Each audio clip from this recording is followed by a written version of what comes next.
The pathogenesis of diabetes-related atherosclerosis involves several general mechanisms. The first relates to metabolic factors including dyslipidemia, hypertension, increased free fatty acids, and hyperglycemia from insulin resistance with insulin deficiency, all of which contribute to the process of atherosclerosis, among other things. Hyperglycemia itself increases oxidative stress and glycation. This release of free radicals increases lipid and lipoprotein pre-oxidation, contributing to foam cell formation on arterial walls. Insulin resistance play a role by contributing to endothelial dysfunction through loss of nitric acid, an important precursor to atherosclerosis.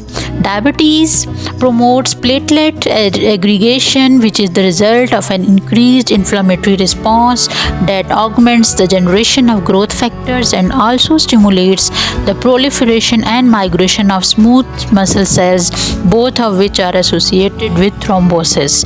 Diabetes is considered a prothrombic state, which can lead to an imbalance in atherosclerotic lesions and plaque instability.